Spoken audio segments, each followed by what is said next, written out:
ئەمڕۆ لە ناو بازاڕی هەولێر کاسبکارێک کوژرا. بەغدا دەیەوێت ڕوبەری گەنمی سنووری سلێمانی کەم بکاتەوە.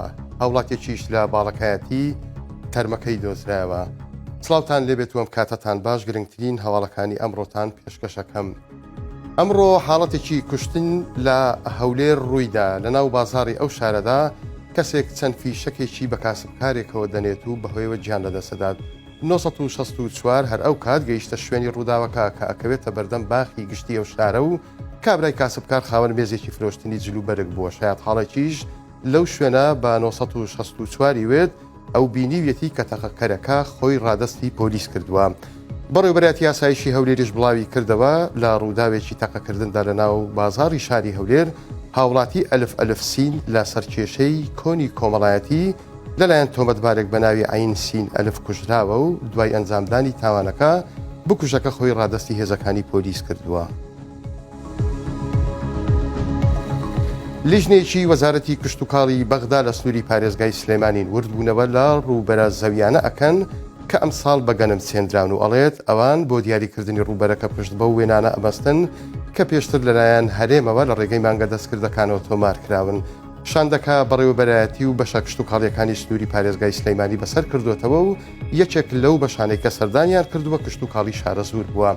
فرەیدون حەسەن قادر بەڕێوەبەری کشتتوکاڵی شارە زوور بە 1964 ڕاگەیان بەغدا بیانووی هەیە و ئەیەوێت ئەو ڕووبەرە زەویەی بۆ سلێمانی دیاریکراوە کەم بکاتەوە. دەشڵێت بیانویەکەی سیاسیە و ئیداری نییە. ئاماژەی بەوەش کرد لیژنەکەی بەغدا بە چاوی خۆیان واقع حاڵی زەویەکانی سنووری سلێمانیان بینیوە، بەڵام پێداگرن کە پێویستە بە پێی وێنەکان ڕووبەرەکە دیاری بکرێت. لە کاتێکدا پێشتر بەهۆی خراپی کەشوهەواوە وەکو پێویست وێنەی ڕووبەرە ڕاستەقینەکان لە ڕێگەی مانگە دەستکردەکانەوە تۆمار نەکراون.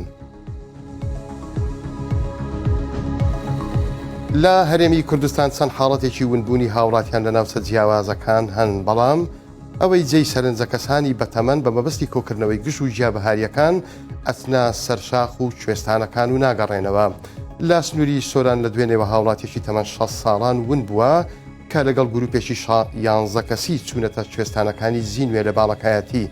نیوەڕۆی ئەمڕۆژ تەرمەکەی دۆزرایەوە. لە سنووری قەزای قەرەداغیش هاوڵاتێکی تەمەن 74 ساڵ ماوەی 6 ڕۆژە لە گوندی تەچێوە چووەتە خۆپیەکانی ئەو سنوورە و ون بووە و تا ئێستا نەدۆزراوەتەوە.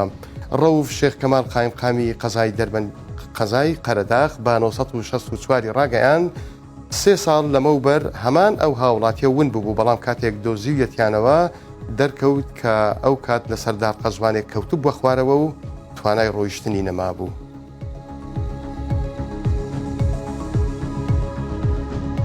بەڕێزان، درنگانی شەوی ڕابردوو هەواڵی ئەوە بڵاو کرایەوە کە ڕووداوێکی ئاگرکەوتنەوە لە گوندی لوبنانی لە هەولێر هەیە.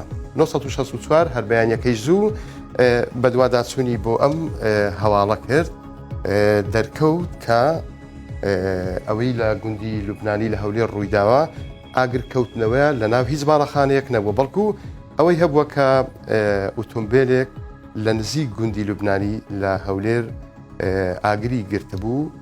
ئەوە ساخ کرایەوە کە ئاگرکەوتنەوەکە تەنیا ڕووداوێکی ئاگرکەوتنەوە بوو لە یەکێک لە ئۆتۆمبیلانەی کە لە بەردەمی ئەو شوێنە ئەوەستن. بەڕێزان، هەواڵەکانم پێشکەشکردن هەر شاد بن.